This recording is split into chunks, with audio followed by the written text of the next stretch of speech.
This happened a few years ago, but it still gives me an unsettling feeling whenever I think about it. The only reason I'm talking about it now is because I feel like it's been long enough since it happened and I won't risk anything by putting it on the internet. Back then, my wife and I had just moved into the suburbs from the city. We'd just had our third kid, and between the baby stuff, the toys, and the general chaos, our apartment felt way too cramped. We found a nice house in a quiet, safe neighborhood. The neighbors described it as the kind of place where you'd feel fine leaving the doors unlocked. The house itself wasn't massive, but it was definitely a step up from the tiny space we'd previously been living in. One of the features that caught my wife's eye was the backyard. It had this beautiful, slightly overgrown garden with a few old statues scattered around. They were weathered, a little eerie looking, like something out of Game of Thrones. I know it sounds weird, but my wife and I loved it, said it gave our yard character. I was pretty indifferent, so I left everything as it was, statues and all. I figured it was less work for me, which I was never going to complain about. A few days after we moved in, I was looking out the window, taking in the yard, when I noticed something odd. One of the statues, an angel I think, was facing away from the house. All the others were facing toward us, so it looked strange. I could have sworn they all faced the same direction, but I didn't really know for sure. I didn't think much of it, and just assumed I was misremembering things. The next morning, I looked out the window again, and that's when I noticed it. Another statue had turned around, again facing away from the house. This time I knew something was up. I had never been more sure about anything in my life. I asked my wife about it, but she just shrugged it off and said she hadn't noticed anything. I thought maybe it was my son Jimmy. He was a little prankster back then, always up to something. But when I asked him, he just looked at me like I was nuts. I doubted he'd do something like that anyway. I knew something was going on though, but I couldn't prove it. I didn't want to make a big deal out of it, so I tried to ignore it. Besides, I had bigger problems to worry about. I don't like admitting it, but money was really tight during that time, and I lived in perpetual fear that I was going to lose my job. A few days went by without anything strange, and I started to relax. But then one evening, I looked out the window, and my heart nearly stopped. All of the statues were lined up in a row at the very edge of the house, just standing there. It was a freakish sight, like something out of a horror movie. I know it sounds ridiculous, but part of me could feel all those eyes looking at me. My breathing went shallow. I couldn't decide whether it was more scary or bizarre. I went outside to get a closer look, trying to make sense of it. Before opening up the back door, I took a few nervous glances around the yard to make sure there was no one out there. It was daylight, but I was paranoid. Eventually, I worked up the courage to open the door and go inspect the statues. I went to lift one of them and immediately realized something. Those statues were heavy, way too heavy for one person to move alone. I couldn't even budge one of them on my own. As I was debating what to do, my wife came outside, and the look on her face told me she was just as freaked out as I was. She suggested maybe some of the other neighbors were messing with us, trying to scare the new people on the block, but that explanation literally made no sense. We had met all of the neighbors, and they all seemed like fairly normal people. Plus, I had trouble believing that anyone sane would do this to a family with young children. This was harassment, not some harmless prank. We ended up calling the police, but as you might expect, they couldn't do much. They suggested putting up some security cameras, but we didn't have the money for that. I told the cops we would, but on the inside, I was really reluctant to do something so drastic. They left, and I guess I felt a little better, even though my wife was still extremely shaken up. My wife and I did everything we could to hide the situation from our kids. Say what you will, but we didn't want to scare them. Nothing happened the next day or the next. I speculated that the cops had scared whoever was there away, which did track on many levels. So we tried to forget about it, even though neither of us really felt comfortable. I tried to assure myself that maybe my wife was right. Maybe it had just been a prank or something. That didn't do anything to calm my nerves though. I was on edge, looking out the windows every time I passed by, half expecting to see the statues somewhere else. I hope no one ever has to experience the sensation of feeling unsafe in your own home. A few days passed without incident. I started thinking the nightmare was over, and for the first time in a while, the house was actually starting to feel like home. I could not have been more wrong. It was a weekend. I don't remember whether it was Saturday or Sunday, but it was definitely a weekend since my kids didn't have school. After some breakfast, I went outside to play in the yard with my kids, and that's when I saw it. Spray painted in big black letters on the back wall of our house were the words, "Go away." I nearly dropped my son when I saw it. Without thinking, I rushed my kids inside and told my wife to stay in the house with them. I don't know what came over me. I'm not that brave of a guy, but I started sprinting through the garden, screaming threats at whoever had vandalized my house. Adrenaline was coursing through my veins, and I was looking for a fight. No one was anywhere in my yard, though. Eventually, I gave up looking. As I was walking back towards the house, the adrenaline in me turned to outright fear. This was serious. Someone had left a direct message meant to scare us.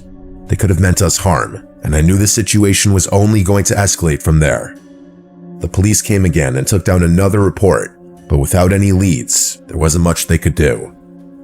I insisted that they stay on the property in case those people came back, but they told me they didn't have enough evidence to waste resources like that. As far as they knew, some teenage delinquents could have been behind the graffiti. I couldn't believe what I was hearing. They told me they'd make sure a patrol officer was nearby, which I guess was some kind of consolation. My wife was twice as upset as I was, so I reassured her that we'd be okay, even though I was freaking out internally. That night, I was in the kitchen when I heard my wife scream from the living room. I ran in, and she was standing by the window pointing outside. I looked, and my stomach dropped.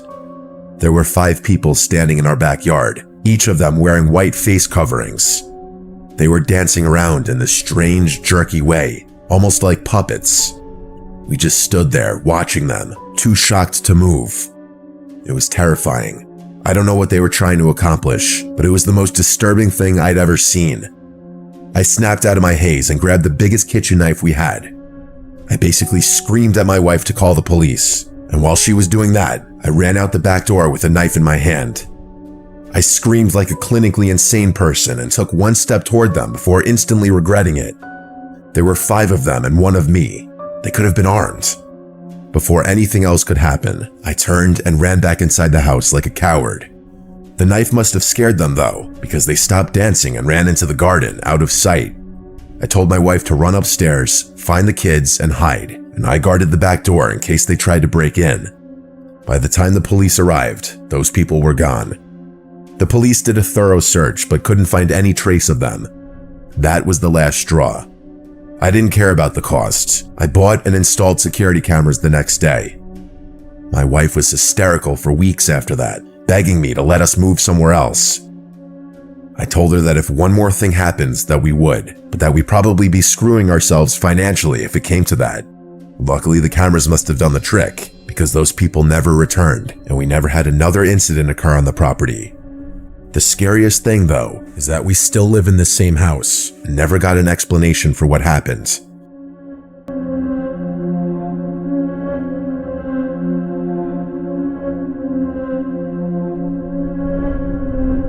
My wife Taylor and I recently moved out of our old home. She didn't like being so close to her family and wanted to put some distance between us and them, so that's what we did.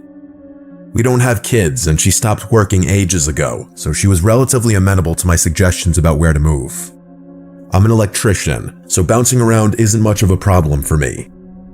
We eventually settled on New Mexico. We've both been rural people all our lives, so it wasn't that drastic of a lifestyle change. That was about 3 months ago, give or take. We found a fantastic deal on a place way out in the country. The house is honestly bigger than we really need, especially since it's just the 2 of us and our black lab Lola. But honestly, we figured we'd make use out of the extra space, maybe even host some of the friends we'd make. We'd been settled in for a few months when I started noticing something odd. The upstairs lights kept tripping circuits, but the rest of the house would still have power. After this happened once or twice, I knew exactly what the problem was. Like I said, I'm literally an electrician, so this kind of stuff is my bread and butter. I figured it would be an easy fix, just a matter of rearranging some of the load on the breaker, which in all likelihood was downstairs. Times like those make me happy that I'm the type of guy who knows how to fix things. To be honest, I hadn't spent that much time in the basement since we moved in. I didn't really have a reason to. We'd looked it over briefly when the realtor showed us the place, but I didn't pay much attention. Come to think of it, I don't think I'd been in there one time since then. Anyway, I walked down the stairs and started looking around for the main breaker. The basement was pretty cluttered and definitely not the type of space that could be easily used. It looked more like a storage room than a basement. Eventually, I figured out where the main was and started futzing around. After about 10 minutes, I realized where the load imbalance was and told myself I'd rewire it when I had more time. At that point, I was about to go upstairs when curiosity got the better of me. I figured since I was down in the basement already, it probably wouldn't be a bad idea to have a look around. After all, this is my house, and it was honestly a little strange that I didn't know every square inch of it. Like I said, most of it was filled with old furniture and a bunch of junk. There wasn't anything particularly interesting down there, and I eventually concluded that trying to transform it into a usable space would be way too much of a hassle. That's when I noticed something odd. In the far corner of the basement, behind a stack of old wooden chairs, was a large metal door. It was strange because this wasn't just any door. It looked industrial grade. It was also a lot taller than most normal doors would be, and seemed pretty thick too. I walked over to it, and my suspicions were confirmed. It looked like the type of door you'd see securing a walk-in safe for some kind of panic room. My first thought was maybe it was a tornado shelter or storm room or something, but that would be a weird surprise. You'd think the realtor would have mentioned a feature like that. I tried to open it, but the handle wouldn't budge. It was locked. I immediately went upstairs and started rummaging through the drawer of keys the previous owner had left behind in case we locked ourselves out or something, but none of them worked on the door. I must have tried like 15 keys or something, but no luck. I eventually told Taylor about it, and she was just as curious about it as I was. I'm still not sure how, but she worked her magic, and we were able to get in contact with the previous owners. It was that exact phone call that took me from curious about the situation to downright concerned. They were a little odd on the phone and would pause every so often, like they were thinking carefully about what they were saying or trying not to say too much. Part of me wishes I had recorded the conversation, but hindsight is 20/20. When I asked about the door, they got quiet. Eventually, the wife said it was just a safe room in case of a tornado. I told her that was great, but we were unable to use it since it was locked. After another pause, she claimed they'd lost the key and told us to just ignore it. I thought that was extremely unlikely, since they had literally left us keys to random doors that we'd probably never need to lock. The way she said it gave me a really bad feeling in my gut too, but there was nothing I could do. We ended up hanging up almost immediately after that, as they were definitely not trying to make small talk. Taylor tried to laugh it off, told me I was overthinking it, but I couldn't let it go. Over the course of the next few weeks, I would occasionally wander down the stairs and just stare at that door, wondering what could be inside. I tried everything I could think of to open it, even some tricks I'd picked up from work, but it was no use. The lock was solid. I ended up giving up for about a week, but the curiosity ultimately got the better of me. Fast forward to 2 days ago, when things took a wild turn. After my wife's wishes, I decided to hire a locksmith. He came over, and I let him do his thing down there. After about 30 minutes, I went downstairs to check on him. He told me that the lock was unusually complex for a simple panic room. Those were his exact words. I was worried he wouldn't be able to get it open, but to my surprise, he actually managed to crack it after another half hour. I wish he hadn't. Inside, the room was set up like some kind of shrine. There were old black and white photographs on the walls, all covered in strange symbols that I didn't recognize. In the center was a chair, just facing the wall. It looked like someone had spent a lot of time sitting there, just staring at nothing. In one corner, there was a cot with crumpled blankets, and it smelled stale and kind of gross. Then I noticed the trash. Empty chip bags, crumpled water bottles. The realization smacked me in the face. Someone had actually been staying down there, and not that long ago. I was dumbfounded. I didn't think the situation could get much worse, but of course, that's what happened. As I was trying to take it all in, I noticed a second door on the far right side of the room. It was small and half hidden by the minimal light, but it was there. I opened it and realized it led to a set of stairs that led to the cellar door outside the house. I felt like such an idiot. I hadn't even had the foresight to check the cellar door when we moved in, since I just assumed it led to the basement. In all the time we'd lived here, I had never even opened it. My bewilderment at the whole thing soon became terror. Someone had literally been living in my house for who knows how long. Things started clicking in my brain. Since moving in, my wife and I had noticed a few weird things that we couldn't explain. Most of the time it was just things going missing. Until that point, I had just assumed my wife had misplaced things, which she did have a tendency to do. This discovery changed everything though. Someone had been living in our house. I had to repeat that thought a dozen times in my head before I could fully wrap my mind around what was going on. I didn't know who had been in there or why, but I knew I didn't want them coming back. I tried calling the previous owners, demanding an explanation, maybe even threatening legal action, but they wouldn't pick up. Either they disconnected their number or they just didn't want to deal with it. Taylor was freaked out, and I was too. That night, I took some heavy furniture and barricaded the cellar door from the inside. I found a heavy-duty looking chain and padlocked it shut for good measure. I didn't care what it took. There was no way I was letting someone sneak back in through that door. The police came and took down a full report before leaving, telling us they'd do their best to try and get in contact with the previous owners. We even called our realtor, who was horrified and said she'd assist the police in any way she could. That night, as we were getting ready for bed, we heard it. There was a loud bang on the front door. Lola shot up, barking like crazy, and we both froze. Neither of us moved, just staring at each other, listening. After a few minutes, the banging stopped, but then we heard small rocks tapping against our bedroom window. Taylor held on to Lola, and I went to look out the window. Taylor begged me not to, but I was furious at that point. In my mind, I was preparing to fight whoever was out there. I grabbed the baseball bat from under the bed and yanked the curtains away from the window, but I couldn't see a thing. We thought it was over.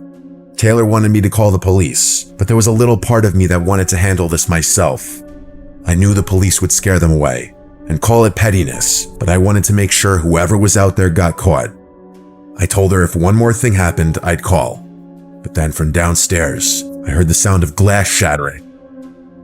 I sprinted downstairs just in time to see two figures running away from the house. The kitchen window was completely shattered. It was then that I called the police, who showed up not long after. They searched the house and the basement, but there was no sign of forced entry into the storm room. They didn't find anyone on the property either. Their best guess was that whoever had been living down there was angry when they realized they were locked out and decided to come back and scare us. I was both furious and horrified. My wife has been a wreck ever since.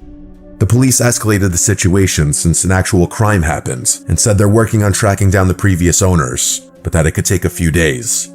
That was 2 full days ago, and we still have not been able to get in contact with them.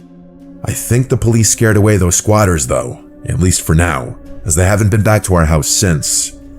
I'm actually shocked that something like this could even happen in the first place. If we can't get in contact with the previous owners soon, I have absolutely no idea what I'm gonna do.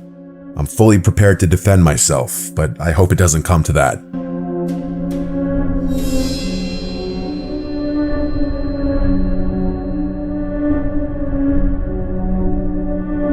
When I bought my first house, I was only 27. I'd saved up for years, and even though it was just a small, modest place, I was proud of it.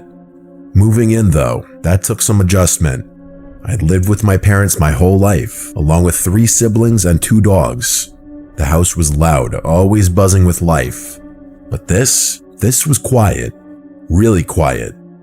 That was honestly the hardest part about the transition. The lack of noise.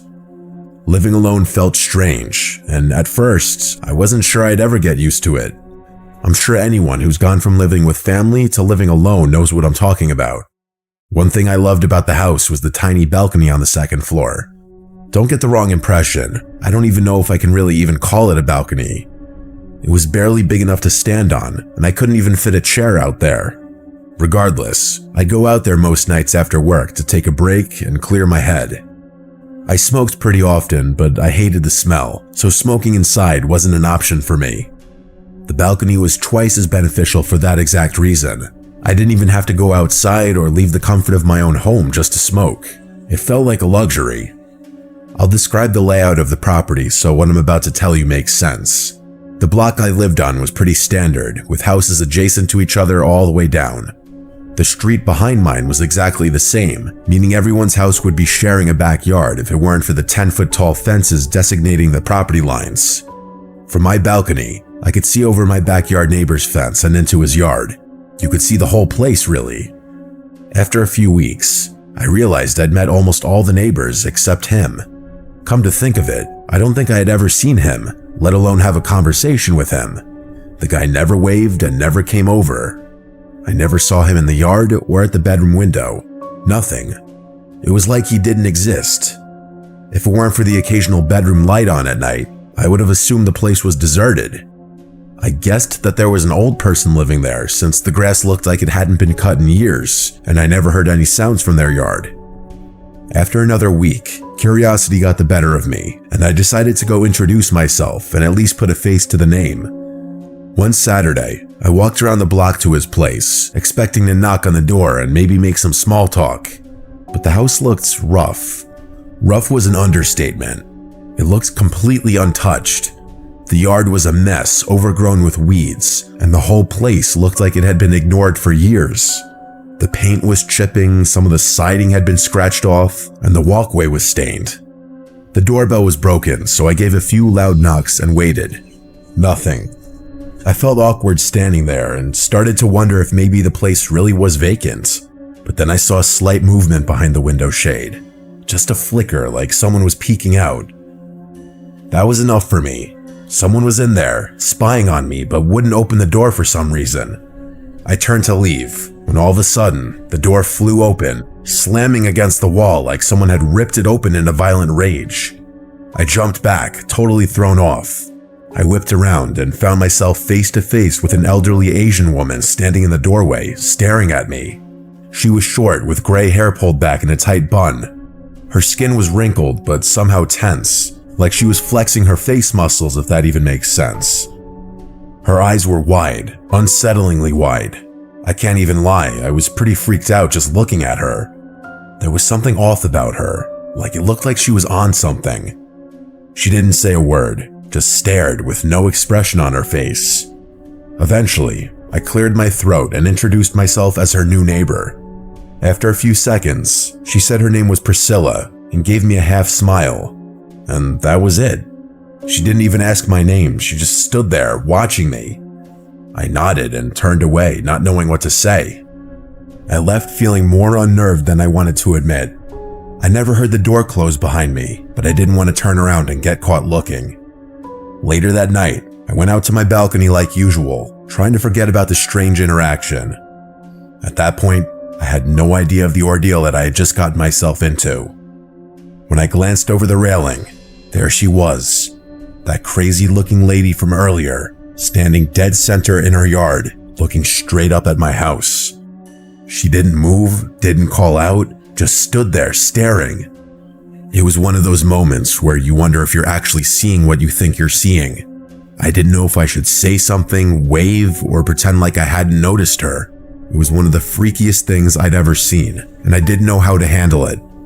I went back inside and told myself she was just a little messed up in the head, and that I shouldn't be getting worked up over a harmless old lady.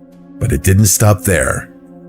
The following night, I saw her again, but this time, she was moving from one window to another inside her house, watching me from each one.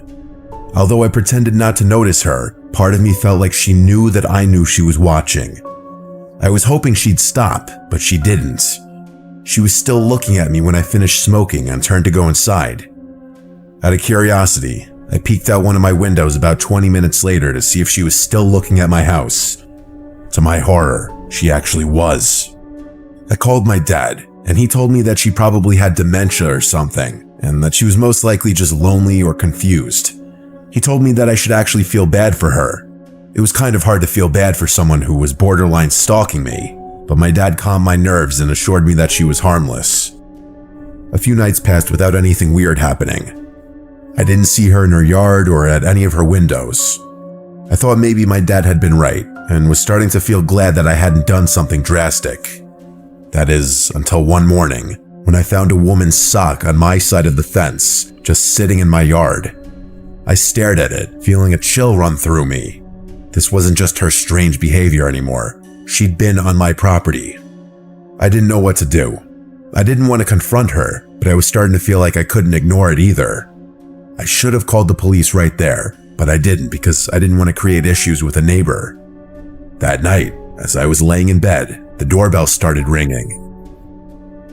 Not once, not twice, at least a dozen times, one right after the other. I didn't even need to look. I knew it was her. In my tired haze, I wasn't thinking clearly. I was more annoyed than scared.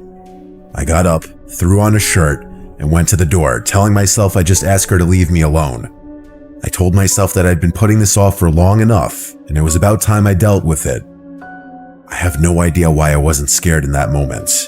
I still look back and cringe at how flippantly I handled the situation. I don't even want to say I was naive, but I can't think of a better word to describe my attitude to it all. The second I opened the door, she lunged at me. She ran full speed at me with a kitchen knife in her hand, her face twisted in rage. She started screaming, yelling something about how I had taken her son from her. I barely had time to process what was happening. I grabbed her arm, managing to wrestle the knife out of her grip, and I pinned her down on the floor. She was easy to overpower, but that didn't make the situation any less terrifying. My heart was racing and my hands were shaking as I held her there and called the police. She was still screaming nonsense about her son and told me that she was going to kill me. At one point she tried to bite me, but I wasn't going to let her go until the police arrived. It was the longest 5 minutes of my life. She never stopped screaming or squirming the entire time. When the police finally arrived, they restrained her and forced her into one of their cruisers. She screamed the whole time, and I could still hear her screaming even after they shoved her in the car. I had never been more scared in my life.